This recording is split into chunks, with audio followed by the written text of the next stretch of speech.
eu vou iniciar. Então, assim, ele capta a minha tela e o som que eu escuto e o som do meu ambiente, mas aqui tá um ambiente tranquilo por enquanto. Tá ótimo, professora. Muito então, obrigado. Tá bom. Comecei já. Obrigado. Boa tarde a todos. Vamos dar início, então, à sessão pública de defesa de dissertação do candidato Carlos Eduardo Silveira. O título da dissertação a ser avaliada é Gestão de Design e Ambiência no Espaço de Ensino e Aprendizagem. A banca é composta pela professora Maíra Longinotti Felipe, doutora, da Universidade Federal de Santa Catarina, examinadora externa ao programa, a quem nós agradecemos imensamente a sua disposição de nos ajudar nesse processo. A professora Gisele Schmidt Alves Dias Merino, doutora, professora permanente do pós-design, a quem agradeço imensamente também a sua disposição. A agenda de todos está conflitando com tanta coisa e agradeço o espaço. E eu, como orientador, participo também. Carlos tem até 50 minutos para apresentar a sua dissertação. Nós contamos com 40, sem nenhuma pressão para ser 25, que 15, nem pensar, fica tranquilo. Mas você tem de 40 a 50 minutos, Carlos, para fazer a sua exposição. Tá. Fique à vontade a partir de agora. Eu vou pedir licença aos colegas, vou desligar a câmera e o microfone para que ele fique. A menos que tu queira ficar nos vendo, Carlos, na apresentação, mas acho melhor não, né? Fique à vontade e a gente já volta. Obrigado. Com licença, sucesso. Tá bom, obrigado. Obrigado a todos pela presença. Também o professor fez as apresentações das professoras, a banca parecerista, né? Então, vou iniciar a gestão de design e ambiência no espaço de ensino e aprendizagem. Então, a estrutura da dissertação ela é composta pela introdução, os âmbitos de pesquisa, os procedimentos metodológicos, a apresentação dos resultados, a conclusão e os agradecimentos. Então, enquanto introdução, temos a questão da motivação do mestrando, né? Eu, enquanto aluno do programa de pós-graduação, tenho essa intenção no sentido de demonstrar o aspecto integral do design na vida do ser humano, especialmente em produtos e serviços nos espaços físicos de sala de aula. Eu tenho vinculação junto com o Design Lab, meu orientador, o professor Crisca, faz parte da composição desse laboratório, junto do programa de pós-graduação, dentro pelo Centro de Comunicação e Expressão Gráfica, da Universidade Federal de Santa Catarina.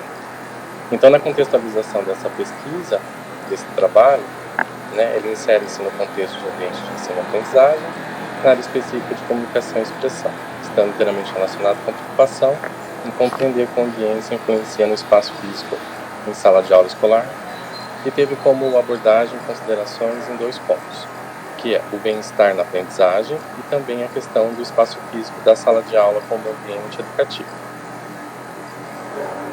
Tá, tendo essa situação, esse âmbito, essa questão da contextualização, desse âmbito contextual, do bem-estar e também dessas situações do ambiente educativo, a gente relaciona alguns temas que se formulam essa problemática. Carlos, só um instantinho. Aperta ali no banner, no ocultar, para tirar do slide a tua... Pronto, obrigado, desculpa. Imagina. Ok. Então, quanto à problemática, nós temos a questão do tempo, então, os utentes, né? Então, a gente entende como utente alunos e professores. Então, os indivíduos, estudantes, os alunos, eles precisam de um certo período para poder passar por esse momento de formação. Então, a gente compreende que no Brasil hoje o período para você ter a formação no 2º grau, você tem a base de uns 17 anos de estudo e depois variável para a formação no 3º grau. Então, a gente tem essa questão desse período, desse tempo. Também temos as questões relacionadas aos custos. Então, em 2019, foi feito os orçamentos pelo PISA, né, que é o órgão que faz essas implementações, dessas investigações, desses levantamentos, destinado para orçamentos e despesas em educação, 118,40 bilhões. Então, a gente verifica que essa disposição, mesmo que disponibilizada por um contexto nacional, ainda se tem um valor bem expressivo, uma situação expressiva, né, que é a educação em si. E a questão em comportamento. Então, a jornada do aluno em si leva em conta essa questão da permanência do convívio no ambiente de sala de aula pela pregnância das características dos mobiliários e dessa imagem que constitui, de certa forma, uma referência na percepção do indivíduo enquanto constituinte pelo processo formativo. Então, partindo dessas demandas, nós formulamos uma pergunta de pesquisa. Então, a pergunta formulada é: como a gestão de design pode contribuir no ambiente de ensino e aprendizagem com vistas às ambiências em sala de aula? Partindo dessa pergunta, a gente elenca o objetivo geral do trabalho e buscou, então, compreender e identificar os elementos que norteiam a experiência na ambiência em sala de aula, que qualifica o vínculo da gestão de design no tocante às variáveis ambientais para o planejamento estratégico de espaços de ensino e aprendizagem. Na justificativa desse trabalho, assim como essas outras demandas já se justificam também, todavia, o espaço escolar faz parte da realidade de muitos brasileiros e brasileiras e nele esses estudantes vencem os ambientes escolares, da estrutura física da escola, principalmente a sala de aula. Como caracterização geral da pesquisa, ela é de natureza aplicada, com objetivo exploratório e abordagem qualitativa. É desenvolvida em 2 fases, onde na fase 1 ela é elaborada, composta por 3 etapas, e na fase 2 ela é composta por 3 etapas também. Vamos aos âmbitos de pesquisa. Então, quanto à ambiência, né? Então, a ambiência, para ser pensada nesse contexto desse trabalho, ela considera o pressuposto de que as relações permanentes de homens e mulheres em interação com esse mesmo mundo, de que não há mundo sem as relações permanentes de homens e de mulheres com interação com este mesmo mundo. Então, conceitualmente, a ambiente ela vai englobar o ambiente construído de forma conjunta aos elementos que compõem o espaço. Pois esses elementos, eles provêm características e também símbolos no seu compositivo, nos seus elementos e nos seus materiais que compõem essa ambiência. Assim, então, as percepções humanas sobre o contexto de significação são fundamentais para a produção de pensamento, que são, na verdade, as projeções mentais a partir do experienciado.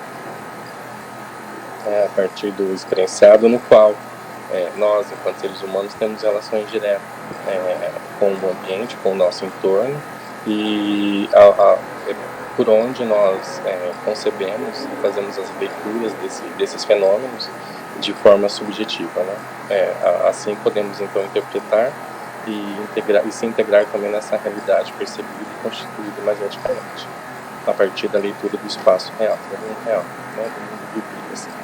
Então, a questão de ambiência, pelo programa SUS, Sistema Único de Saúde, ele tem uma questão que denomina essa questão da ambiência, esse partido. Então, eles buscam a questão de o quanto acolhedora e resoluta se faz essa questão do bem-estar nos atendimentos de saúde.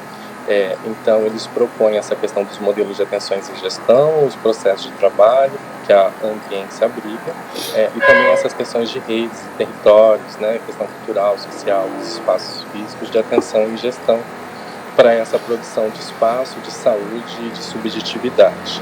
Então, entende-se também que a ambiência é passiva de indução na percepção subjetiva de cada indivíduo. A Maria Luísa Bestetti, ela tem essa narrativa das experiências vividas, né, dos valores culturais, do grupo social, do indivíduo, com os códigos de referências significativos que o indivíduo faz para a interpretação da realidade. Então, em todos os momentos, nós, enquanto indivíduos, do nascimento até o momento presente de vida, a gente tem essas questões de posicionamento, de relacionamentos com nossos entornos. E tudo parte do princípio da significação, do entendimento, da percepção desse entorno e de você enquanto pessoa em si. O estudo pessoa-ambiente. O estudo pessoa-ambiente tem uma proposta, na verdade são os âmbitos de pesquisa, então eu vou narrar sobre alguns âmbitos para que a gente possa ter esse contexto geral. O estudo pessoa-ambiente ele proporciona compreender os processos psicossociais, que são decorrentes das inter-relações entre as pessoas e o seu entorno social e físico. Então a professora Felipe nos partilha que o ZEPA favorece um locus privilegiado na interação da geração de conhecimento. E os ZEPAs, ora, possuem abordagem interacionista como abordagem transacionista, diferenciando-se pela interacionista, onde se distancia o pesquisador e se distancia do fenômeno, né? E na abordagem transacionista tem essa característica da interação e de ser construtivista ao mesmo tempo, passando também pelo recorte cultural do próprio pesquisador na formulação e na identificação dos dados colhidos. Na questão da perspectiva da ambiência, no contexto do ambiente de ensino e aprendizagem. Então, o sentido faz parte de um conjunto de percepções constituintes de mediação por processos psicológicos, fisiológicos e de ações, pela maneira com que o indivíduo compreende a significação, fazendo conhecer o ambiente onde vive, isto é, o representando-o mentalmente. Quando a gente entende essas questões do ambiente afetando o comportamento, a gente entende as questões passíveis do ambiente construído, das questões de conforto, das relações pessoais e dos tipos de trabalho envolvidos nesse ambiente específico de sala de aula.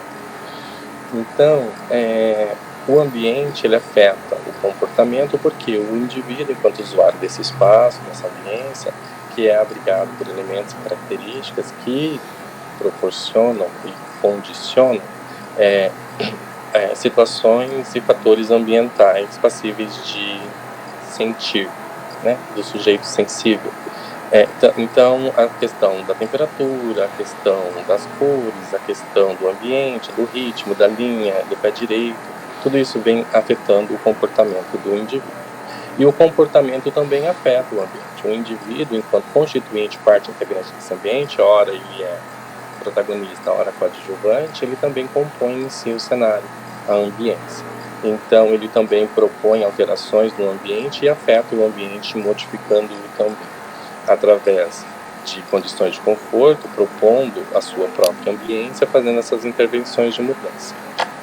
Entende-se aqui que o recorte é uma sala de aula, e a sala de aula, como ambiente formativo escolar, ele tem diferentes tipos de tipologias desses ambientes, né? Sobre o seu aspecto concreto, é constituído de elementos físicos definidos pelo programa arquitetônico pré-estabelecido no processo projetual, que é concebido como lugar de realizações.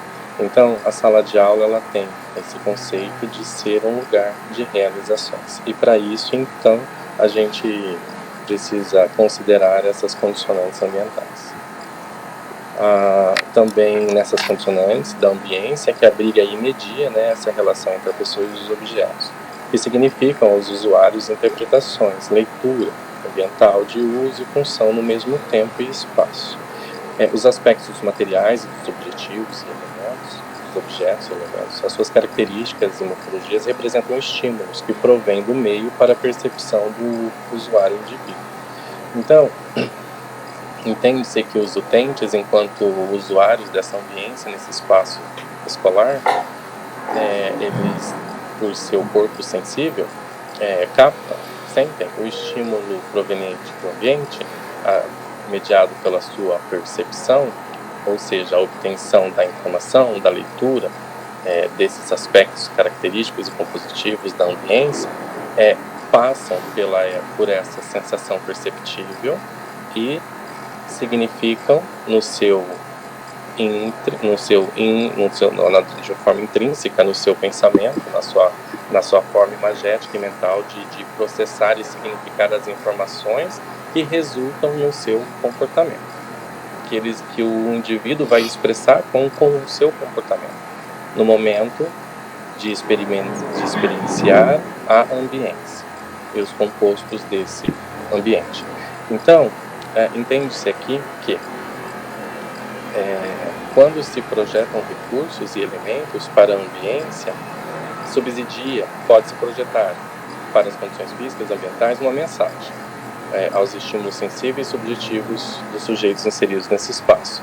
Então, o ambiente físico, ele propõe, através dos seus estímulos visuais, da sua temperatura, dos objetos, do layout da sala de aula, ele contextualiza os indivíduos junto com os seus próprios componentes do ambiente, que são os elementos pertencentes ao arranjo espacial, como um sistema complexo e interrelacionado, para que nesse espaço se façam as relações sociais, as relações de ensino e aprendizagem, nesse caso. A ambiência possui atributos para inferir na percepção do ambiente, para tal utiliza valores objetivos, como forma, função, cor, textura, ventilação, temperatura, iluminação, mobiliário, sonoridade, dimensionando funcionalmente e compondo o espaço. Então, a ambiência ela vai funcionar, ela vai caracterizar como uma identidade do espaço, através dos seus compositivos, digamos. Por quê? Porque cada compositivo possui os seus elementos e as suas características que são passíveis de leituras e de influências sensíveis pelo indivíduo. A perspectiva da ergonomia no contexto de ambiência. Então, a ergonomia permite demonstrar o que é necessário para conhecer o homem nessa relação de uso-máquina, onde a gente a ergonomia vem propor essa facilidade de uso, essa atenção com o indivíduo enquanto uso de um serviço, de um processo, de um produto. A cor. É importante lembrar que a ergonomia, nesse caso, nesse trabalho, é uma problemática para a sala de aula, de ensino e aprendizagem. Porque a ergonomia ela tem muitas vertentes, ela se abrange em várias situações, mas o foco aqui, o recorte, é para essa situação ambiental. E a cor, numa sala de aula, ela é um elemento essencial na vida do ser humano, né? Não só na sala de aula como ser humano, mas em si na sala de aula também. Por quê? Porque ela provém sensações que podem gerar bem-estar e saúde, né? De que forma? Através de sensações, né? Porque nós percebemos a cor e a iluminação, esse fenômeno ele é percebido através de sensações, né? Que nós significamos e entendemos a partir do nosso cognitivo. Então, é caracterizado que a cor vermelha, por exemplo, e a cor laranja, ela tem estímulos possivelmente quente, né? E que você consegue aplicar essa cor no ambiente, onde você consegue, por intermédio de representação em cor, desse fenômeno, propor sensações de redução, ampliação e aconchego no espaço, que o indivíduo vai captar de forma sinestésica, né? A iluminação também, ela faz essa atenção. Por quê? Porque a iluminação ela tem a questão da luz natural e a luz artificial. E a iluminação se faz muito importante na questão da acuidade, precisão visual, no momento em que os utentes necessitam para poder desenvolver as atividades de ensino e aprendizagem, e também a questão da iluminação para que se faz a higienização também do ambiente, como bactérias, enfim, essas situações da radiação de luz que ajuda a questão da salubridade do próprio ambiente em si.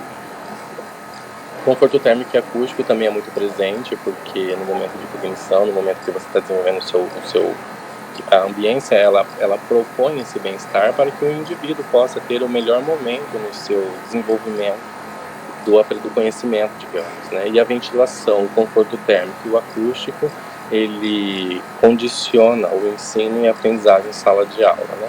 E também evita alguns tipos de desgastes ou até problemas físicos que possam surgir e também distrair durante o processo de ensino. Na questão da flexibilidade do mobiliário, essas configurações espaciais exercem influência no uso, que são flexíveis do espaço físico, né? Permitindo então que acomode essas atividades e você adequando o ambiente para que ocorra a atividade proposta no currículo pedagógico. E também de que cada professor, né, configure esse arranjo, essa ambiência de acordo com o seu intento, né, para que se faça o conhecimento. Então, a flexibilidade imobiliária numa sala de aula caracteriza um dos atributos do conforto funcional, proporcionando equilíbrio em tempo e melhorando o bem-estar dos usuários. Logo, constitui um catalisador ao desenvolvimento cognitivo. A questão de acessibilidade e segurança deve se relacionar às políticas inclusivas das estruturas escolares que devem refletir uma atitude de luta contra a exclusão. Muito importante aqui verificar essas questões de adaptações e também de acessibilidade e segurança dos ambientes comerciais. É preciso ter essa atenção para a adaptabilidade do espaço e esses confortos que se fazem necessários fisicamente e também ambientalmente, né? Nessa questão da ergonomia. Importante também entender que a ergonomia ela se faz presente também por representações de pisos táteis, de rampa, enfim, alarmes, projeções propostas na parte estrutural do ambiente e também na parte dos produtos e serviços. A ergonomia ela está presente tanto nos produtos enquanto mobiliário, enquanto objetos, né? A própria cadeira, a própria mesa, o próprio computador, essa questão da intensidade luminosa que abarca o ambiente de sala de aula em si. E essa acessibilidade para que conduza esse estudante, para que esse utente possa, né, de uma certa forma, ser integrado no percurso até essa sala de aula e que dentro dessa sala de aula ele consiga também desenvolver a proposta em si, que é o conhecimento. E que para isso ele possa absorver e usufruir de um espaço que condiciona e favoreça o bem-estar. Na gestão de design, então, agora integrando, mudando um pouco o contexto de ambiência para a gestão de design.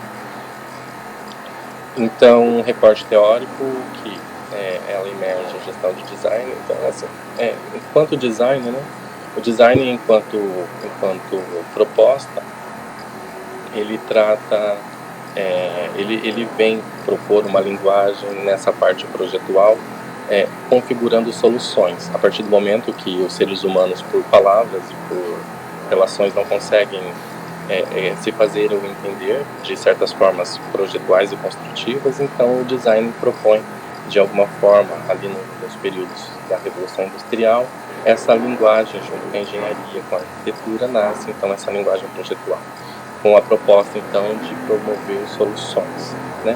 Então, contém um diálogo sobre o valor do design para os negócios. A gestão contém o valor do design para os negócios e integra pessoas, processos e projetos. Então, assim, né, o design da área industrial, né, o design buscou intervenções perceptíveis por parte dos usuários e deixou o seu entendimento aos apelos sensíveis e estéticos do partido de significação para o usuário. Significa que o primeiro momento do design ele vem com essa questão de soluções, propostas de soluções, né? E num segundo momento se tem essa questão do entender do apelo emocional, do sensível, da questão da significação, dos apelos emocionais, por onde o design, né, os elementos se comunicam e se fazem existente em si, né, onde você se significa e se vê nele. Então, a gestão de design correlaciona projetualmente elementos de efeitos psicológicos de materiais, tais como cor, forma, espaço, volume, que são perceptíveis aos usuários parte a parte ou pelo conjunto espacial, ao qual se integram tecnologias e condições socioeconômicas. Então, entende-se que o designer, por intermédio da gestão de design, ele pode contextualizar e conceber um sistema complexo e interconectado na operacionalização projetual. Ou seja, interligar no espaço as possíveis aplicações da ambiência e seus atributos de significação, propondo equilíbrio e harmonia projetual por intermédio de um sistema de informação na distribuição das informações e dos objetos desse espaço. os seres humanos eles compreendem o processo da comunicação a partir de uma realidade externa, sendo conhecedores ou observadores de uma representação, que consiste na assimilação de conhecimento por relação constituída na mente, cérebro do sujeito, de modo que esse conhecimento, uma vez processado e decodificado em nossos cérebros, possa ser comunicado a outras mentes. Então, quanto à questão das respostas aos usuários de significação pela experiência positiva aos estímulos percebidos da ambiência, qual é a intenção aqui? No contexto, a perspectiva dos níveis da gestão de design no contexto de ambiência. Então, quando eu propus esse tema e fazer essas verificações com esse recorte de ensino e aprendizagem, todas essas situações referentes das percepções, essas questões qualitativas, elas se faz por auto-entendimento. Então, a questão proposta aqui foi, a partir da informação, né, nós temos as questões dos estímulos, que foram classificados numa primeira classificação, que seria essa informação contida no espaço, e também a questão do tempo, né, o tempo que o utente permanece e se relaciona para se obter algum tipo de resposta, ou seja, se significa ou expressa algum sentido, e aí a gente caracteriza essa experiência como segunda classificação, obtendo então uma questão de resposta de pesquisa. O processo de como se significa a empatia para a decodificação contém ou não sentido, ou seja, os dados são códigos que constituem a matéria da informação, podendo ou não transmitir significado. Assim, esses dados necessitam ser integrados a um contexto para termos determinados âmbitos de significação. O conhecimento, ele representa um nível mais elevado de abstração e se relaciona aos processos cognitivos. Trata-se de um corpo inteiro de dados e de informações que os indivíduos trazem para a prática a fim de utilizar numa determinada ação, no sentido de cumprir tarefas e criar uma nova informação. As questões de usabilidade, as questões de bem-estar, quando a gente diz assim, quando a gente pensa a questão da gestão aplicada no contexto de ambiência para a sala de aula, a gente entende que a gente entende um compositivo, né? E esse compositivo ele tende a questões de usabilidade, ou seja,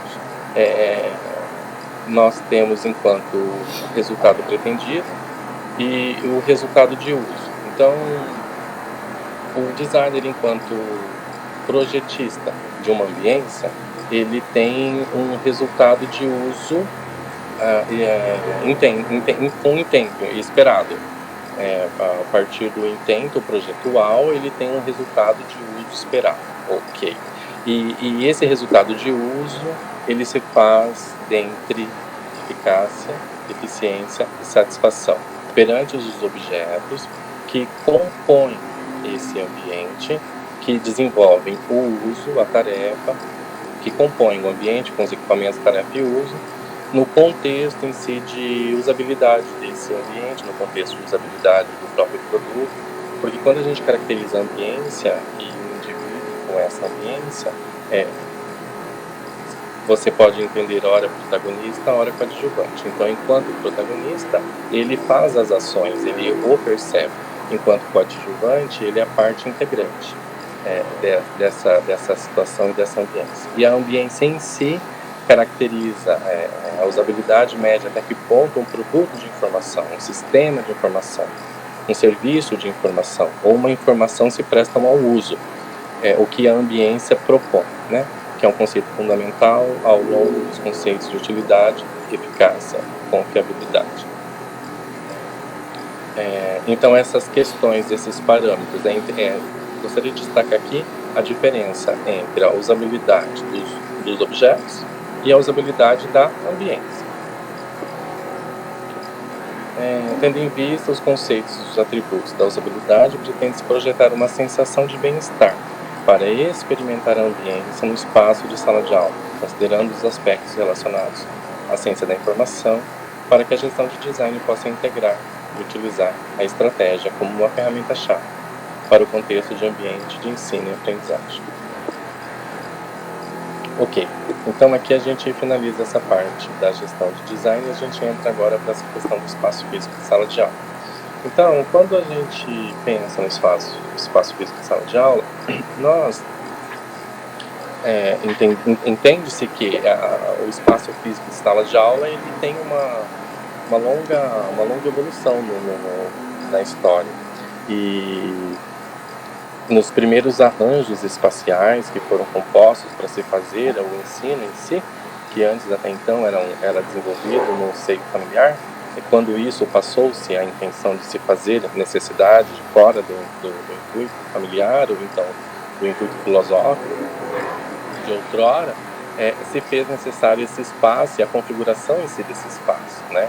Então a gente tem as influências políticas, as influências sociais, culturais e também as questões sociais, né? De hierarquia e essas questões que são envolvidas academicamente. Então a gente veja essas evoluções, né? Nessas questões dos compositivos e desses abrigos dessa ambiência em si. Ora totalmente excluso por questões de hierarquias, alturas, ora é totalmente valorado por questões de burguesias, e ora se tem essa questão de se fazer um uso coletivo, digamos, de abrigar de uma forma coletiva o desenvolvimento e um emprego financeiro para esses espaços, né? Então, na terceira imagem, a gente consegue ver em preto e branco, é uma imagem composta de salas de aulas de 1970, 1960, no Rio de Janeiro. Espaços físicos de salas de aula. Então, a gente entende que o ambiente, né, o espaço, a estrutura, a parte arquitetônica, ela é dividida assim na parte estrutural pela parede, janela, pavimentos, teto e portas. A questão ambiental, né, a parte interna, digamos, desse espaço, ela se qualifica pelos seus desempenhos térmico, luminoso e acústico. A questão dos seus posicionamentos, né, de forma formal, que relaciona as suas dimensões e a sua disposição no espaço. E a questão funcional, que se faz necessária os mobiliários, os acessórios práticos, os elementos tecnológicos que são compositivos desse espaço. E a questão da estética, que são os materiais e as cores, e a infraestrutura que abriga e mantém tudo isso estável. Então, quanto à questão dos procedimentos metodológicos, então elas foram desenvolvidos em 2 fases, contendo 3 etapas em cada fase. Então, na fase 1 foi pensada a elaboração do problema ou questionamento, que surgiu a pergunta de pesquisa: como a gestão de design pode contribuir no ambiente de ensino-aprendizagem com vistas às ambiências em sala de aula. Na etapa 2, então, estabelece o desenvolvimento, estabelecimento de critérios de inclusão e exclusão dos artigos, da seleção de amostras. Então, na parte do procedimento metodológico, foi proposto na revisão integrativa esses critérios de inclusão e exclusão, né? Que são as buscas orientadas que a gente desenvolve para poder fazer a seleção de amostra da pesquisa. Então, na BDT, que é a base de dissertações teses, a base de dados de teses e dissertações, com esses termos, com esses descritores por cruzamentos pesquisados, foram obtidos um total de 91 trabalhos. Após a leitura desses títulos e desses resumos, nós refinamos em 6 estudos abrigados para compor a amostra. A Web of Science, nessa base de dados, também foi feita a mesma varredura por descritores por cruzamentos, e dos 43 trabalhos verificados, apontados, foi selecionado um trabalho. E da base Scopus, dos 61 trabalhos levantados, foram selecionados 4 trabalhos. Na etapa 3, da fase 1, a definição das informações a serem extraídas dos trabalhos selecionados. Nessa parte, o critério estabelecido foi algumas indagações que baseie uma pergunta de pesquisa, né, para que se faça a extração dos conteúdos qualitativos das amostras. Então, o que foi pensado, né, o que naquele espaço estaria contribuindo para uma sensação de bem-estar, de onde fluíam os elementos representativos na percepção do comportamento humano no espaço sala de aula, e como o ambiente estaria sendo percebido pelos utentes. Na fase 2, então, a partir da análise das informações, o trabalho foi classificado, então, em duas etapas. A primeira etapa é referente ao processo, que é relacionada ao espaço versus o estímulo do ambiente. Então, a informação, ela sempre irá se relacionar com o conceito estabelecido. Então, o conceito, ele faz relação com os elementos, a forma com as características, a função com a empatia e os fatos com os comportamentos. Esses foram os critérios que eu estabeleci para poder fazer esse recorte dos conteúdos qualitativos. No segundo processo de classificação, então, a gente percebe o tempo e resposta versus a resposta. E aí as condicionantes de pessoa, do ambiente e do contexto. Então, para fazer essa associação das congruências informacionais, que a partir da informação, que é a pergunta de pesquisa, né, a partir da informação, que está dos dados, né, colhidos na amostra, que respondem à pergunta de pesquisa. Ela navega por onde? Ela navega pelos estímulos, que é o espaço, né? Então, ou seja, qual é a informação? São as características, os elementos, os objetos, que eu defini como conceito, forma, função e fatos. E o conceito, forma, função e fatos, ele faz parte dessa primeira classificação dos estímulos, que são provenientes do ambiente, ou seja, que podem ser projetados, e que, nesse segundo momento, a pessoa que passa esses projetos passa pela pessoa, pelo ambiente e pelo contexto, né? Que aí nós temos o tempo, que é a partir da experiência da pessoa que se tem essa resposta como segunda classificação. O procedimento para associar a gestão de design às congruências informacionais. Então, as variáveis, quando a gente pensa o espaço, a sala de aula, ela é composta pelas variáveis ambientais e pelos elementos de experiência na ambiência. Então, esses elementos que compõem essa ambiência no espaço, eles são estímulos, ou seja, eles são passíveis de serem projetados. Então, a gestão de design, por meio do designer gestor, ele, a partir do planejamento estratégico e tático, ele pode correlacionar em tempos a esses estímulos que os sujeitos, ou seja, os sujeitos enquanto composição de ambiência, e também a própria pessoa, que é um sujeito, e o ambiente, que também é um outro sujeito. Então, esses sujeitos conectados geram a ambiência, ou seja, a ambiência dentro de um contexto de ensino-aprendizagem. A partir do tempo, que é o qualificador de vínculo, porque é o momento que você vai estabelecer significações a partir do experienciar o ambiente e prover ou não relações de bem-estar que favoreçam o momento de cognição para desenvolvimento do conhecimento no momento de ensino-aprendizagem, aonde você vai obter essas respostas, que são os comportamentos. E aí, ou seja, se essas respostas, se esses comportamentos não atendem às respostas com os intentos projetáveis, a parte tática e operacional, ela se faz plural junto com a parte estratégica, onde você possa revisitar as respostas comportamentais dos usuários para que se possa fazer intervenções estratégicas nos estímulos iniciais e gerando esses ciclos de estímulos e respostas até que consiga-se configurar um meio onde se obtém qualidades propostas projetualmente para que se faça uso conivente desse espaço. Na fase 2, na etapa 2 da fase 2, aqui é o recorte dos autores inclusos na revisão integrativa.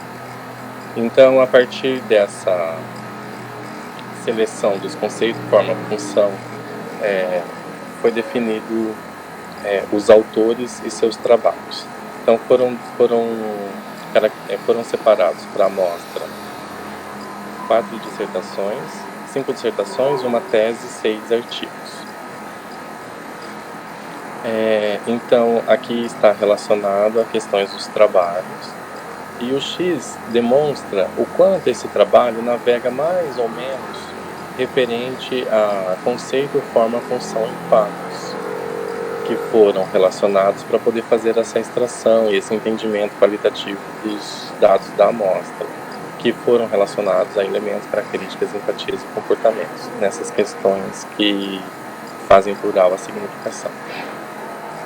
Na apresentação dos resultados, então, os elementos na ambiência são norteadores dos estímulos sensíveis que disparam o gatilho de representação, que é objetivo, no imaginário do indivíduo, que é subjetivo, que é o usuário do projeto da ambiência, que é o objeto. Então, o que foi pensado?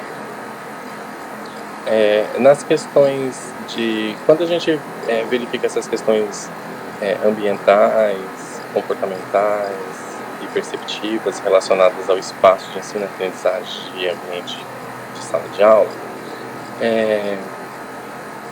foi estabelecido o critério de elementos da demanda funcional projetual, ou seja, divididas as questões entre atributos físicos, significados ambiental e os objetivos do projeto, enquanto interação do sujeito subjetivo versus o objeto objetivo.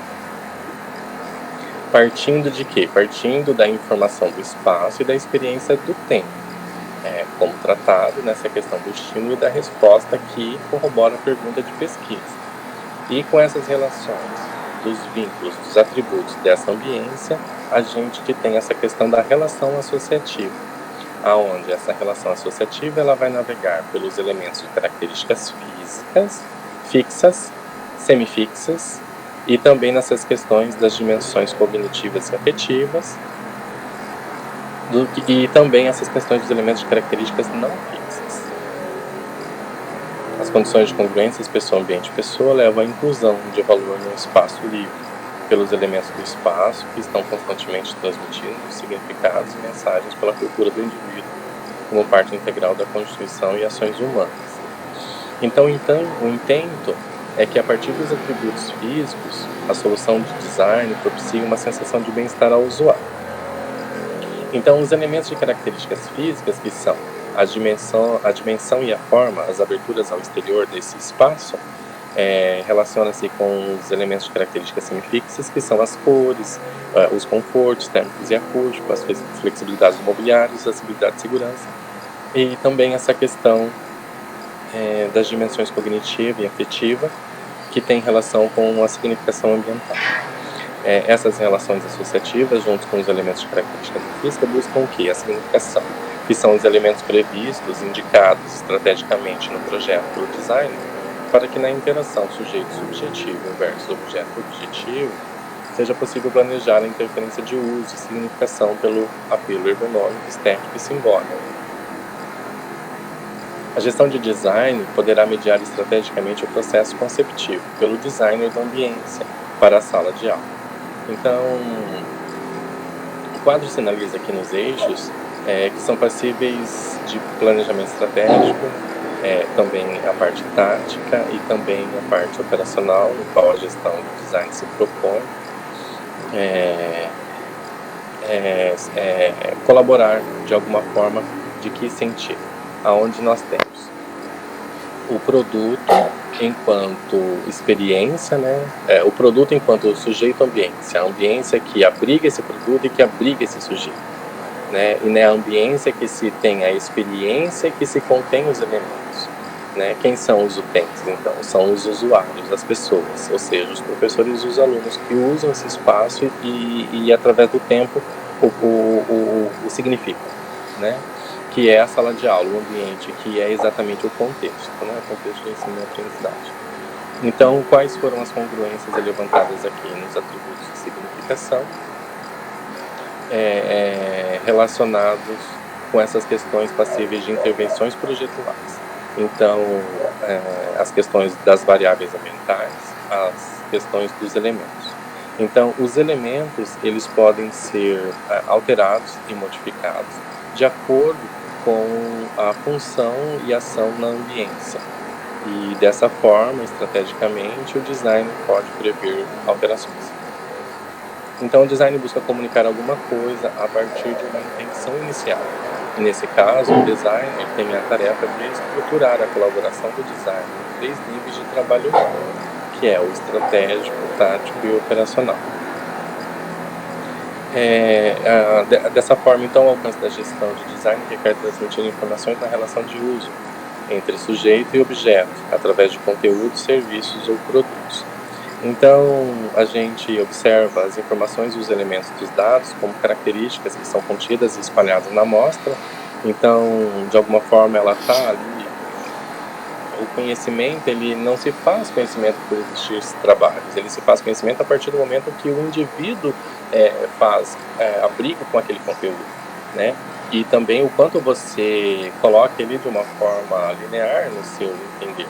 Então, a partir dessa extração, onde se tem todos esses trabalhos em bases de dados, e a partir desse recorte, dessas informações, desses dados, são insumos, né, que são instrumentalizadores para os intentos ao desempenho positivo mensurado, compondo e reorganizando as partes dos resultados. E a congruência aqui em si, ela faz esses agrupamentos, relacionando a gestão de design, a demanda funcional projetual, os atributos de significação e informações perceptivas e a relação associativa, para que dessa forma se possa se organizar e que outras ciências, outros entendimentos possam se fazer plural junto a esse sistema de informação. Quanto à conclusão, então, o conteúdo abordado buscou transmitir o conceito da construção de possibilidades, diferentes maneiras de comunicar harmonia e equilíbrio na ambiência, visando a interação com os aspectos promotores de bem-estar na sala de aula. Então, os fatores relacionados à aplicabilidade da gestão de design abrangem a abrangência de atuação, a multiplicidade de setores, o paradigma de gestão, a amplitude da utilização de design e a integrabilidade dos benefícios. Então, conclui-se que o design no planejamento de ambientes para a sala de aula a partir da gestão de design deve atentar esse fato. Entender quais atividades os utentes precisam desempenhar para especificar materiais e elementos nas composições de layouts, de modo que o projeto alcance as suas metas, que são os objetivos comportamentais. 2. Projetar experiências, que são condições ambientais aqui no trabalho proposto, para que os utentes desempenhem essas atividades e monitorar os resultados alcançados e melhorar as experiências projetadas. Assim, conclui-se que as congruências informacionais apontadas nesse estudo sugerem o design para o comportamento, ou seja, os utentes experienciam as condições ambientais projetadas para o desempenho das suas atividades em sala de aula. E a partir da significação da ambiência, eles passam a se expressar com os seus comportamentos. Então, como visto, o usuário responde ao que percebe com sentimentos, provenientes das sensações quando estabelece uma relação entre os estímulos captados pelos sentidos e as respostas próprias dos sujeitos sensíveis. A partir do resultado obtido, ele corrobora as congruências derivadas e questionamentos de pesquisa, os quais mostraram que a linguagem é um conjunto de sinais expressivos, de associações com coisas imaginárias ou materiais. As congruências são arranjos de sinais retirados da linguagem cultural, de acordo com as suas associações significativas. As associações determinam a significação. A significação acontece pela associação funcional a uma outra coisa, a qual passa a indicar ou representar o signo, a fazer sentido pelas nossas interpretações sinestésicas.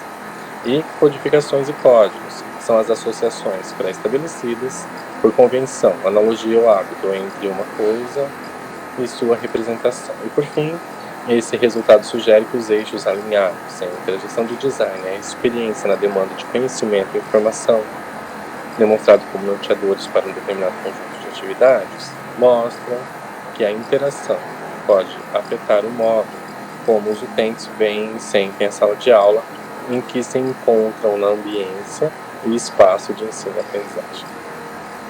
Design é definido como campo de estudos do conhecimento, em que o objetivo específico representa a forma e significado. A atividade do design é a informação composta e apresentada como projeto, e a sua finalidade é o qual representa um artefato ou objeto experiente e não implica necessariedade materialidade.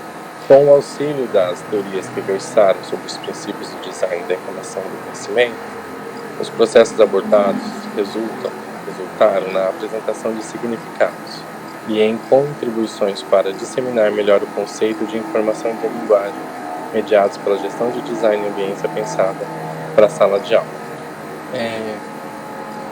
Quanto à questão da produção científica desse trabalho, foram apresentados 4 artigos completos em anais de eventos e também 3 resumos expandidos em anais de eventos. As referências foram compostas por buscas em livros e normas LMT, também em artigos, teses, dissertações, sites e blogs. Eu agradeço. Bom, então assim a gente finaliza a apresentação e eu agora passo a parte aos agradecimentos. Então eu agradeço de coração toda a equipe do pós-design, todos os professores, realmente uma família, né? E também em especial ao Daniel, sempre me atendeu pronto em todas as situações que fizeram necessárias para comigo. Agradeço também ao professor, o orientador, foi meu mentor, e como nos conduziram nós no sentido de conteúdo, no sentido de tudo, né? É um assunto bem complexo, de alguma forma todos são, os trabalhos todos são, e pra gente de alguma forma sempre é um novo conhecido. E também a professora Gisele, que eu tive a participação junto com a e que eu pude assim conhecer um pouco mais dela e o quanto especial se faz. E também a professora Maíra, que junto no Lapan a gente desenvolveu trabalhos juntos, e quanto carinho e afeto eu fui acolhido no Lapan. E obrigado. É isso. Bom, eu fui avisado agora que a chamada encerra em 5 minutos aqui.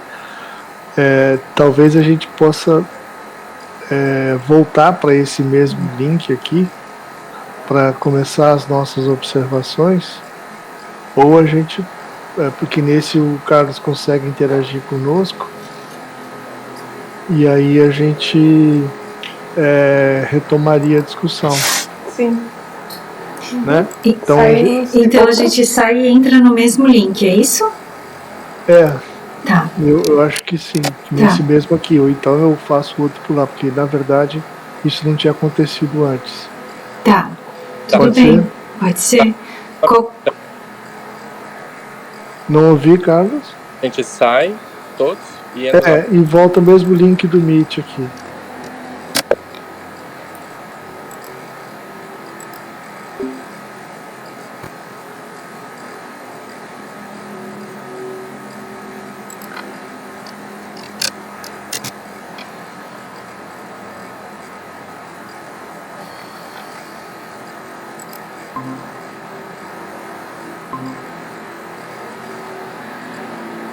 Ai, que bom que deu certo. Pois é, eu tava temendo aqui. Ela disse que vai terminar em 3 minutos. Ah, não, pois é. Fazer outro link. Vamos fazer outro. Vamos fazer ali, desculpa. Imagina.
Tá bom. É que às vezes tem uma plataforma que tá ficando pulado. Bom, de novo peço desculpas a todos pelo inconveniente. Imagina. Vamos dar sequência então ao processo de banca do candidato Carlos Eduardo Silveira, convidando a professora Maíra Longinotti Felipe. A professora Maíra ou Maíra? Maíra. Uhum. Minha prima chama Maíra e eu fui também, como eu sempre aprendi a falar, mas... Você falou super correto o sobrenome também, que é meio difícil de falar. Sim. Obrigado, professor. Então, de novo, agradecendo imensamente a sua participação. Eu a convido para sua intervenção na avaliação nesse momento tão importante aí da carreira do Carlos. Por favor, professor, fique à vontade. Muito obrigada, professor. Obrigada, Carlos. Fiquei muito contente pelo convite seu, receber seu e-mail, pela lembrança do Lapan, das atividades que nós fizemos, que também guardo com muito carinho na memória. Agora, com esses tempos mais difíceis, sempre é complicado realizar atividades como aquela. Mas, enfim, eu participo desse momento com muita alegria, assim, fico muito feliz por você, por essa conclusão. Eu queria te dar, em primeiro lugar, os parabéns pela apresentação, que foi excelente. Eu acho que você demonstrou se apropriar, né, dos conceitos, dos temas. Você articula muito bem os pensamentos, as definições. Então, muitas coisas que eu observando a sua apresentação, eu compreendi melhor, inclusive. Então, acho que você se expressa muito bem, assim, só pela sua apresentação eu já vejo, né, um mestre, já vejo um mestre qualificado. Então, realmente, eu queria te dar os parabéns. Acho que você também tem um bom texto, acho que você fez um bom trabalho de referencial teórico e de articulação de conceitos, né? Mas fundamentalmente você trabalha com algo que é muito caro para mim também, que é o uso dos estudos das relações entre pessoas e ambientes como uma ferramenta para projeto. No meu caso de arquitetura, né?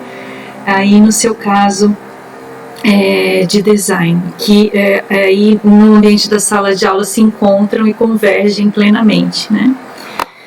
Bom, então a sua motivação, né, para esse trabalho eu vejo como importantíssima, muito relevante, né, lícita, né, e é aquilo que alimenta, né, o nosso trabalho enquanto projetistas. Então, Carlos, eu dividi o meu comentário aqui em 3 partes no sentido de fazer algumas sugestões para você a partir da minha leitura, né, que é uma leitura de arquiteta, então já vai por aí um pouco. E aí, entenda, por favor, né, como uma sugestão que você pode, de repente, adotar ou não. Não digo nem tanto assim para o corpo do texto da dissertação, mas talvez para algum desdobramento que você venha a fazer, ou de publicações, enfim. Então, são sugestões. Então, assim, eu comentei que eram meu comentário se dividia em 3 partes, né? A primeira parte diz respeito ao conteúdo de algumas sessões. E aí agora eu explico um pouco o que eu quero dizer por conteúdo de algumas sessões. Bom, como eu sou de uma área um pouquinho diferente, né? Não é tão diferente assim, mas enfim, é uma outra área, era da arquitetura e do urbanismo, e também da psicologia ambiental, enfim, existem algumas áreas do conhecimento, temas que me são distantes, né? Então, por exemplo, gestão de design é um conceito que para mim é novo, e eu fui entendendo ao longo do texto exatamente do que se tratava, o que era, o que fazia, o que estava implicado ali. E eu fui entendendo isso ao longo da leitura do referencial teórico. Então, a minha sugestão para ti como conteúdo das diferentes sessões seria talvez trazer essas definições fundamentais já na introdução, porque eu acho que, enfim, isso está no teu título, é parte do teu trabalho, é o eixo estruturante do trabalho. E uma pessoa que, como eu, pode, né, ser de outra área, ao ler um trabalho como o seu, pode encontrar alguma dificuldade de entender, primeiro, o que de fato é gestão de design e como gestão de design se relaciona com o tema da ambiência e o tema do ambiente da aprendizagem e o tema da sala de aula. Então, na introdução do teu trabalho, eu acho que essas relações elas deveriam estar muito bem tecidas, né? A ponto de serem plenamente compreendidas assim pelo leitor, mesmo leigo quanto eu, né? Então essa seria a minha sugestão em relação à sessão de introdução, ao conteúdo, né, da sessão de introdução. Nessa sessão você traz também seu objetivo, né, Carlos? Quando a primeira vez que eu li o objetivo, eu pensei assim, será que o Carlos consegue transcrever essa frase de uma maneira um pouco mais simples e objetiva? Porque ela é bastante extensa, ela traz um encadeamento de ideia atrás do outro, né? Eu falei assim, de repente a gente consegue trazer esse objetivo assim, de uma maneira mais facilmente inteligível também por pessoas leigas como eu. E aí a gente, e eu acho que daí o seu trabalho, ele já, né, diz a que veio já desde o início, muito claramente, objetivamente, então seria uma outra sugestão que diz respeito ao conteúdo de sessão, né? Bom, querido, deixa eu passar aqui. Bom,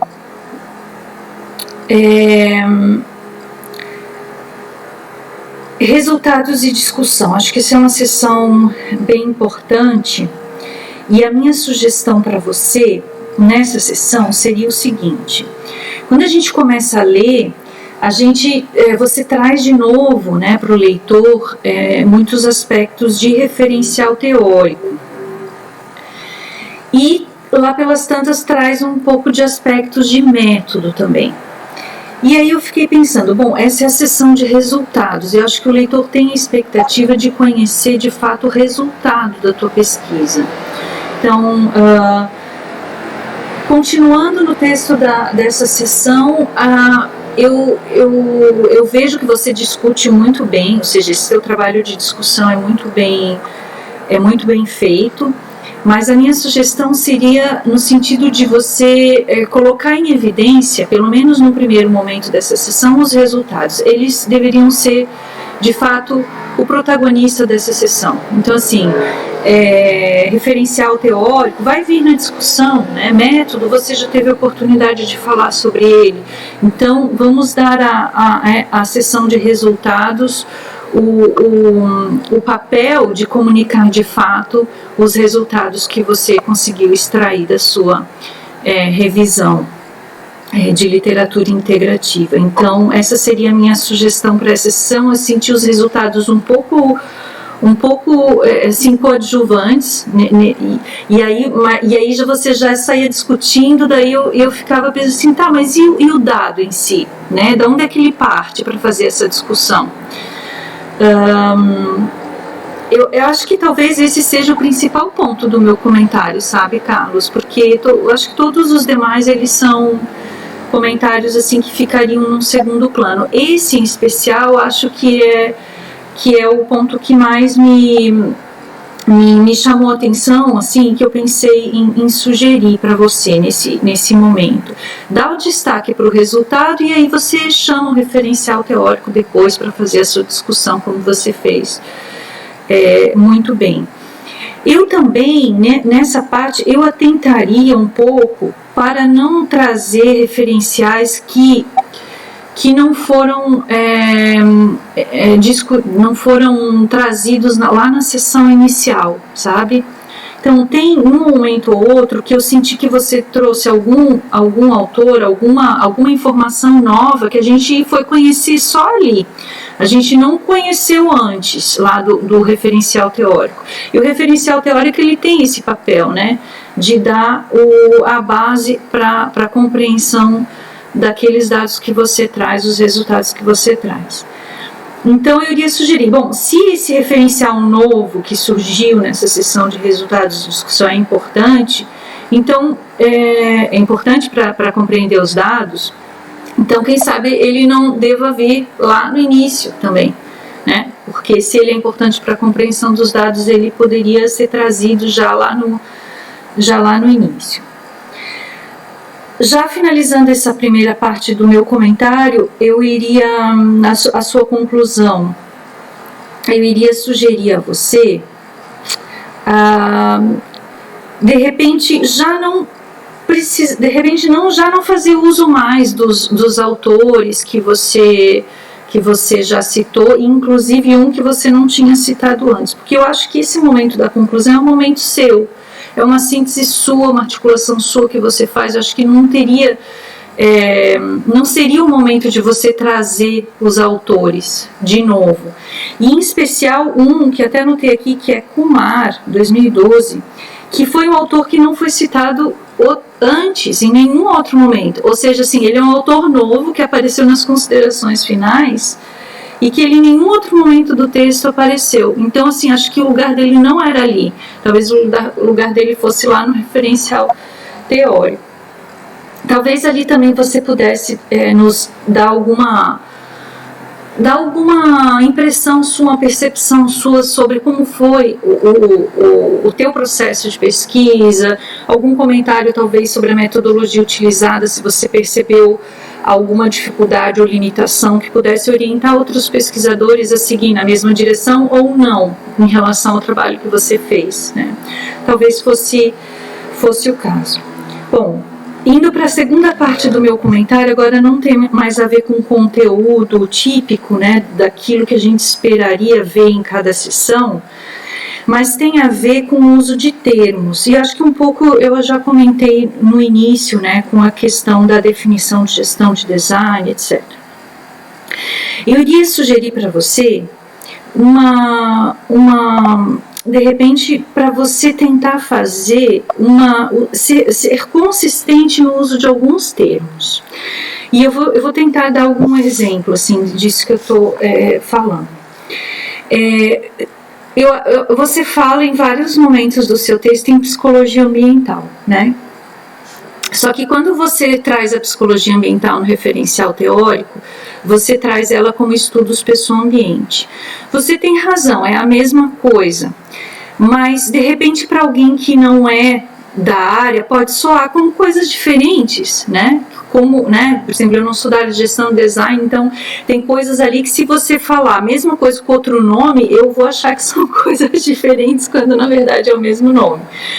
Então, eu vi que você fez referência ao meu trabalho de tese nessa parte, e de fato no meu trabalho de tese eu uso esse nome, Estudos Pessoa-Ambiente, mas eu uso por uma questão de corporativismo, infelizmente, porque eu desenvolvi esse trabalho num departamento que tinha muita dificuldade de lidar com a multidisciplinaridade, e falar de psicologia num departamento de tecnologia de arquitetura era complicado. Então eu fiz uso desse termo apenas para fugir dessas questões disciplinares, mas você não tem esse problema, você fala abertamente da psicologia ambiental, e eu acho que você pode então ser consistente no uso desses termos, né, para então dizer assim, não, estou falando aqui de psicologia ambiental lá no início, e aqui no referencial teórico isso aqui é psicologia ambiental, então acho que não haveria problema, e isso facilita o entendimento do seu trabalho, né, por leitores que não estão tão habituados a esses temas e áreas do conhecimento, conceitos. Talvez isso tenha acontecido em outros momentos, mas como eu não tivesse muito apropriada, né, daquela área do conhecimento, eu não pude perceber. Mas, por exemplo, no método, quando você fala que a definição das informações a serem retidas era uma etapa do processo, né, de análise, depois eu fiquei em dúvida sobre que de fato quais informações foram retidas, porque depois você passou a falar em associação de congruências, e eu fiquei pensando, será que essas são as informações a serem retidas?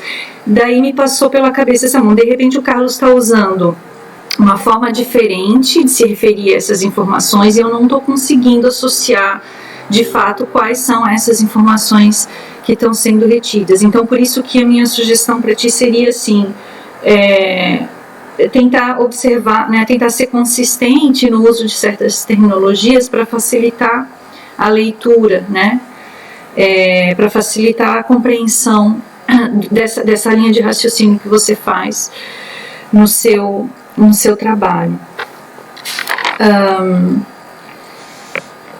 Então, já falei para você aquela questão da gestão do design, né, da minha ansiedade de entender de fato que campo de conhecimento do que faz. E aí depois, quando eu li o seu referencial teórico, eu encontrei até similaridade com o meu próprio campo, quer dizer, a gente também tem os processos semelhantes à gestão de design, só que vem com outros nomes. Muito bom. Então, quando você fala também, por exemplo, em congruência, e aí lá pelos tantos no trabalho isso aparece muito, né? Congruência e tal. Eu assim, poxa, seria legal se o Carlos explicasse pra gente o que ele está entendendo por congruência nesse trabalho, não o significado da palavra congruência, mas como que congruência aparece aqui nesse trabalho. Então, ou seja, quando eu falo de termos, consistência de termos, também estou falando de explicação de certos termos, né, que são úteis para o leitor. Só para fechar essa parte de termos, por exemplo, em algumas figuras e quadros eu notei muitos termos que não apareceram explicados ao longo do texto. Então, tu me perdoe se eu estiver cometendo algum erro e de repente eu não percebi isso ao longo do texto, tá? Mas, por exemplo, quando você fala em características fixas, semifixas e não fixas do ambiente, eu vejo isso nas tabelas, mas eu não vejo uma explicação do que isso significa para o leitor dentro do corpo do texto, né? Assim como você traz conceitos que são próprios da psicologia ambiental, por exemplo, comportamento socioespacial humano, aparece lá na tabela que diz respeito à territorialidade, privacidade, pananã. Mas assim, explicar isso no texto para quem não conhece esse termo, acho que pode ser bem importante. E outros, né, como adaptação a variáveis ambientais, conhecimento ambiental, ambiental, o que trata, né? Então, ou seja, nessa parte do meu comentário que fala sobre termos, a minha sugestão para você seria no sentido de ser consistente no uso desses termos e dar as explicações necessárias para o leitor entender do que você está falando naquele trabalho, né? Com esses termos bem específicos, que são termos de área e que pessoas de outras áreas podem acabar não... Esses são os desafios da multidisciplinaridade, da interdisciplinaridade, no final das contas, porque a gente precisa ser congruente, agora usando a sua palavra, na nossa linguagem, né? na nossa forma de comunicação, e isso é tão importante para que a gente consiga fazer esses trabalhos fluírem bem de maneira conjunta. E para fechar, minha última parte do comentário seria em relação às citações. E aí, minha sugestão vem no sentido de repente, você revisar algumas citações, e aí te digo quais que seriam. As citações que você faz com a PUD, né, que seria fulano citado por ciclano, mas que você usa aspas, ou seja, você faz uma citação direta usando o APUD. Aquilo ali gerou um pouco de confusão para mim. Por quê? E eu só me dei conta disso, para falar a verdade, quando você fez isso em relação a um trabalho que era meu, e portanto eu tive a condição de reconhecer o trecho, porque talvez se o trabalho não fosse meu, eu não tivesse tido essa compreensão. Então, por exemplo, teve um momento ali que você citou um trabalho meu e você disse e você colocou entre aspas, né? Então era uma situação direta. Aí aquela citação que você colocou era eu, no meu trabalho, falando de um autor, de um terceiro autor, né? Era eu no meu trabalho falando de um terceiro autor. Então não era esse terceiro autor falando com as palavras dele. E aí, quando essa frase vem entre aspas para o teu trabalho, fica a dúvida, mas será que era a Maíra falando desse terceiro autor, ou era esse terceiro autor falando com aquelas palavras no trabalho da Maíra, entende? Então, essa dúvida, eu acho que talvez possa surgir em outras pessoas também. No meu caso, eu consegui identificar que aquela frase era eu falando do terceiro autor, né?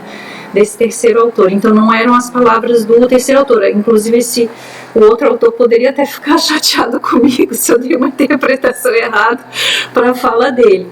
Então eu revisaria todas as citações diretas que você fez em que estava implicado um APUD, apenas para se certificar se aquilo que você está citando é desse autor original lá do início ou é desse intermediário que falou, né, aquilo daquele autor, enfim, para que aquilo não fique confuso para quem faz a leitura. Então, eram essas as minhas considerações, Carlos. Te dou novamente os parabéns pela forma como você articulou, né, tanto a pesquisa como a sua apresentação, e pela relevância, né, de trabalhos como o seu, assim, para a nossa atividade projetual. Então, muito obrigada. Obrigado, professora Maíra, pelas suas contribuições. Pergunta ao Carlos se quer fazer algum comentário, algum registro em relação ao que foi falado. Quero agradecer imensamente a professora Maíra. Quero dizer que vou considerar todas as ponderações. Sim, realmente, em alguns momentos esse trabalho teve 3 alterações. Primeiramente, ele teve a condicionante de ser uma proposição para o IFSC, e aí, decorrente de um problema de saúde familiar, a minha avó teve uma situação com câncer e tal, e eu vim em Santa Catarina para ajudá-la no procedimento, no processo, que ela acabou falecendo, inclusive, e aí o trabalho teve um recorte, né, para essa situação da onde eu estava inserido. Eu tive 1 ano de trancamento também no processo, e aí veio o Covid. Aí a minha investigação de base de dados ia ser na escola, inclusive, que eu fiz o 2º grau, porque é aqui que eu fui nascido e criado, eu fui criado praticamente com essa minha avó. E aí depois veio o Covid, e aí eu tive que transferir para uma revisão integrativa. Então, entre esses e passo a passo, essas refacções do trabalho, e também com o professor ali, a gente fazendo, às vezes essas lacunas ficaram abertas. E aí eu agradeço imensamente a tua atenção para que eu possa corrigir e ter excelência no trabalho. Muito obrigado.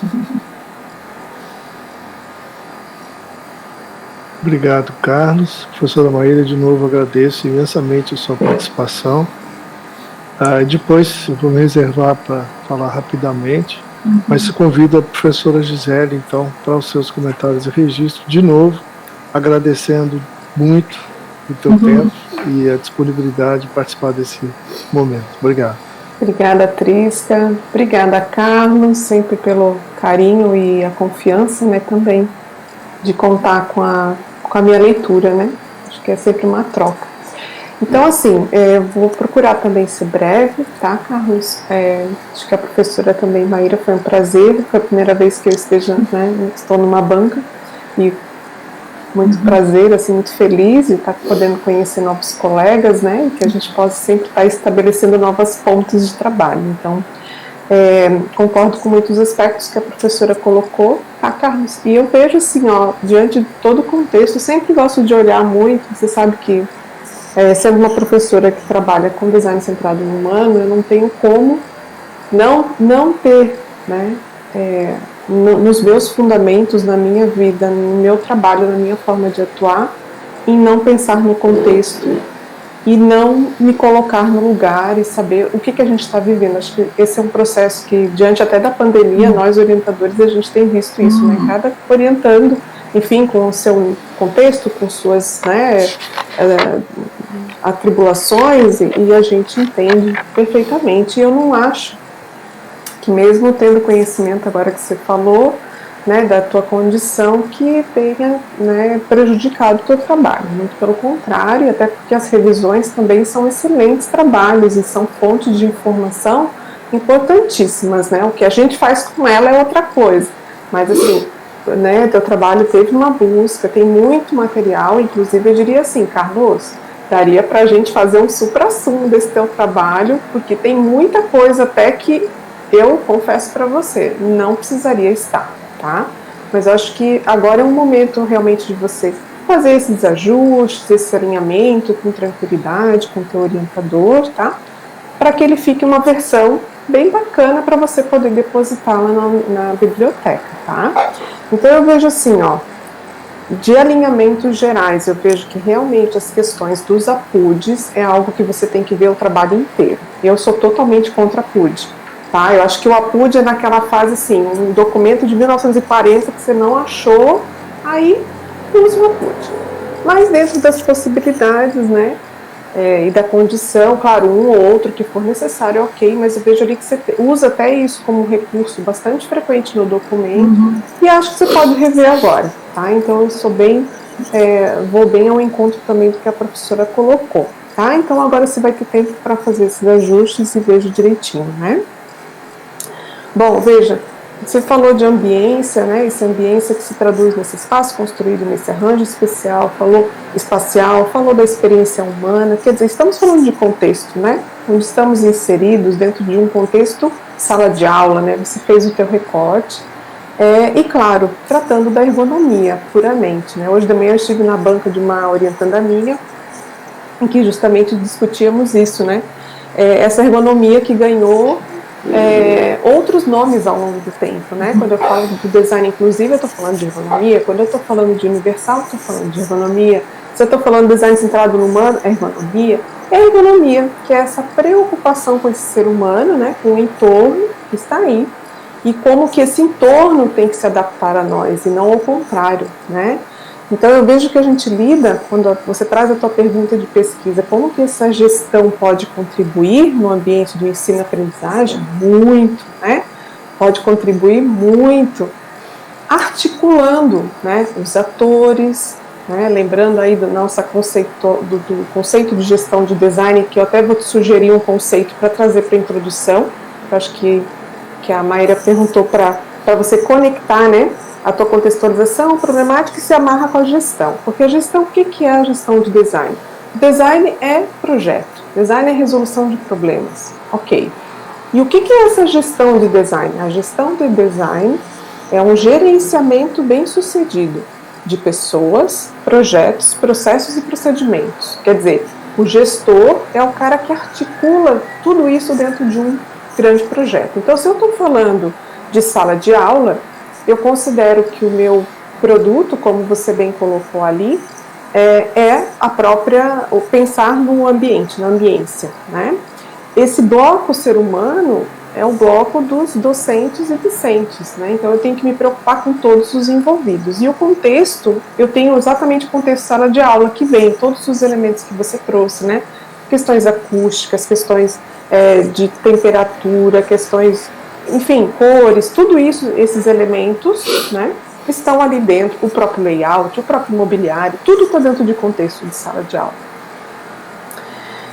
E aí, eu fiz muitas ligações com o teu trabalho, tá? Até eu ia te perguntar que naquela figura, deixa eu ver onde é que eu anotei aqui, na figura 29, que é uma figura bem síntese, que você traz lá em cima, produto, usuário e contexto, eu ia te perguntar se aquela figura você partiu daquela organização dos blocos de referência que a gente trabalhou em sala de aula, ou se foi, aí você tem que estar citando, porque não foi citado, tá? Porque eu identifiquei ali o PUC, que é o produto, usuário e contexto, que eu trabalho em sala, tá? Então, se foi, a gente tem que botar lá a referência.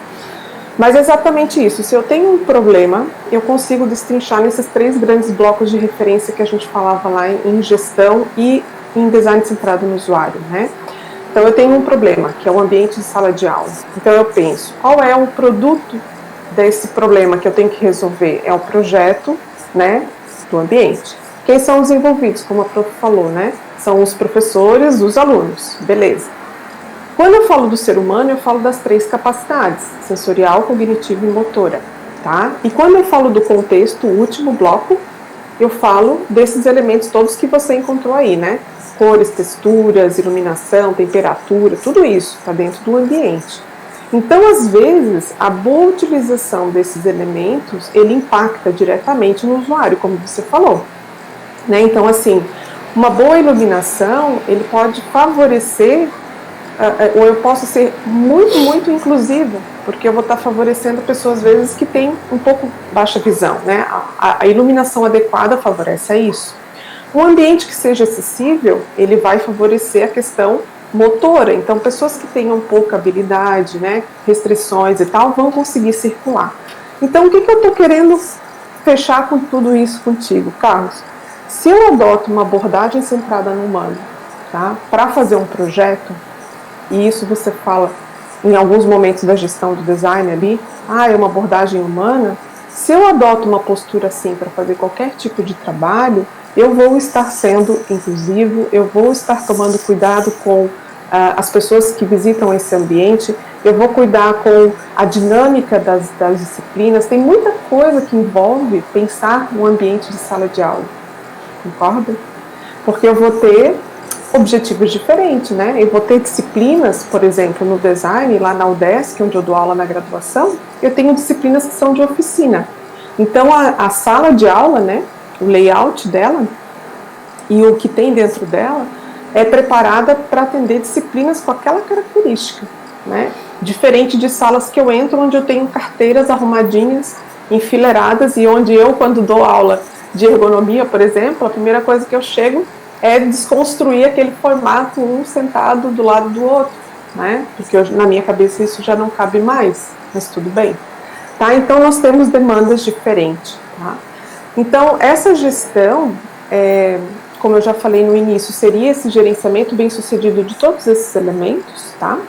Que podem ser tangíveis ou intangíveis, o teu produto, que você falou ali na conclusão, você fecha dizendo, né, desse resultado. Que tem essas questões humanas, né, que trata esse ser humano como um todo, Considerando esses vários atores, eu teria pensar um ambiente hoje de sala de aula, acho que eu consideraria desde a visão do pedagogo, né, a todos que circulam, porque quem vai estar trabalhando ali vai ter exigências muito pontuais, né? Então, esses elementos, ao final, o que eu achei que na tua conclusão você trouxe ali os pontos que você identificou, eu vejo aquilo como um resultado.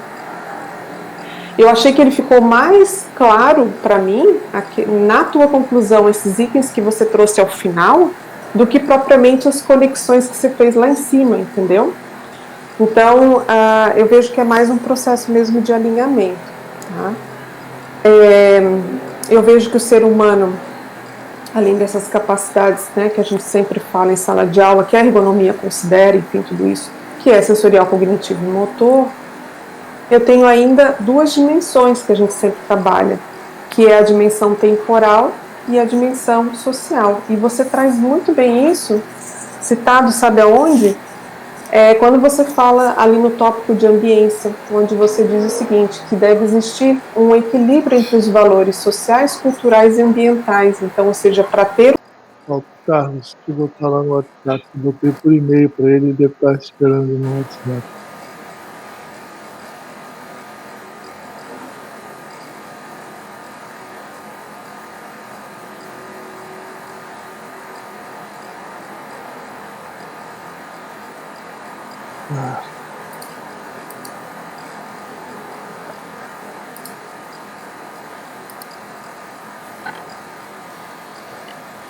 Ele estava esperando no WhatsApp mesmo. Mas eu mandei lá no e-mail.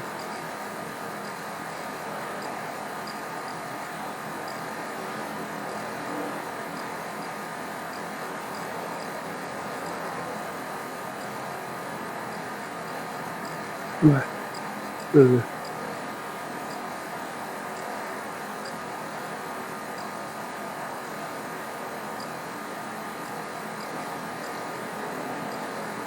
Tá aí. Estou gravando então, pessoal. Por favor, obrigado, professora. Desculpa aí, ó. Imagina, é um Sobrecarga prazer. aí. Que bom, imagina, não é nada.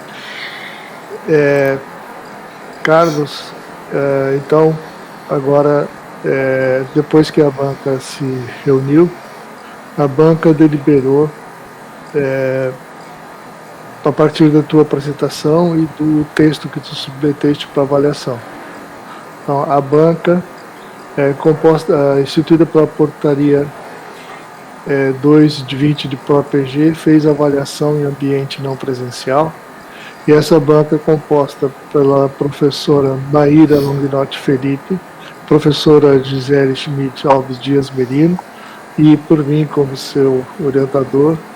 E a partir das intervenções e das tuas defesas, a banca julgou o seu trabalho aprovado e com o prazo de 60 dias para a entrega da versão final, contemplando rigorosamente todas as recomendações da banca, que serão encaminhadas à discussão por ti sob minha supervisão direta. Então, nesse momento, a gente reconhece o teu trabalho como suficiente para te outorgar o título de mestre em design. Parabéns, querido. Muito bom. Você merece. Fique à vontade. Eu agradeço. E a educação, para mim, ela é uma... O áudio está ruim, Carlos. Falhou um pouco, querido.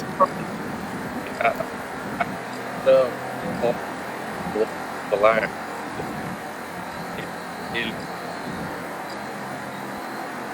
E agora? Agora sim. Agora sim. O professor, ele é como se um segundo pai ou uma segunda mãe. Ao meu... Eu tenho muita consideração, sabe? Muitas vezes na vida e na família, eu sempre tive o estudo e sempre busquei, de alguma forma, melhorar enquanto pessoa. E tenho a satisfação de ter encontrado vocês no meu caminho e a satisfação também de ter participado com vocês, porque vocês conseguem de várias formas, nos instrumentalizar, nos fazer avançar, nos fazer de alguma forma quietos, diferentes. E em momentos difíceis, situações difíceis, a gente sabe que uma sala de aula demanda quantas pessoas, né, quantas culturas. E eu ali, no meu cantinho, vendo o forte de vocês, e me fez muita diferença. Eu trago idade, cada um aqui. O professor pela... Nossa, eu nem tenho tantos seguranças. E também, assim, só um simples pesar. Às vezes, na graduação, a gente não tem esse aporte científico, né? Então, quando a gente chega, às vezes, na pós-graduação, mesmo às vezes passando por uma iniciação científica e tendo o reporte, o apoio, às vezes, de vocês, é fácil esse lapidar, né, do estudante, do lapidar também do conhecer técnico, e dessas questões técnicas que a gente tanto faz. Então, fico muito grato e com muito amor que eu recebo essa aprovação, porque aprovado aqui não significa ser algo para mim, mas significa que vocês estão dizendo que aquilo que vocês me passaram, de alguma forma, está valendo. Então, e aprender e absorver um pouco, vou digerir, vou arrumar, e daqui para frente também irei ensinar. Tá bom? Certamente. Querido. Eu agradeço muito, de novo, imensamente aos colegas pelo tempo, Carlos pela oportunidade da orientação. Foi uma convivência muito saudável e eu espero que não se encerre hoje, que a jornada de vida nos contemple com novas experiências aí e trabalhos futuros. Então, agradeço imensamente o tempo de todos e encaminho para o final dessa banca de defesa de dissertação de Carlos Eduardo Silveira, mestre em design agora, após a homologação da banca. Que alegria! Parabéns, querido. Você tem muitas qualidades e é certamente merecedor de todo esse título, né, de mestre agora. Muito bom. Parabéns. Ficou mudo. Ficou mudo. Abre o microfone. O microfone.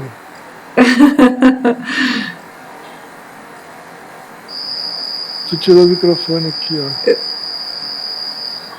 Tá mudo. Tu tirou o microfone, tá cortado o teu microfone. Oi, agora. Agora sim. Certificado e vou voltar lá no Lapan. E ainda tem muitas coisas ainda que a gente conseguir para frente. Perfeito. Então, caminho. Fiquem com Deus também. Obrigado. Tchau. Felicidades. Tchau. Obrigada, Gisele. Obrigada, Trisca. Obrigada. Tchau. Vou mandar a gravação para vocês. Obrigado. Tchau. Professor. Oi. Questão da ata que a gente tem que assinar para depois ou a gente eu vou te encaminhar agora.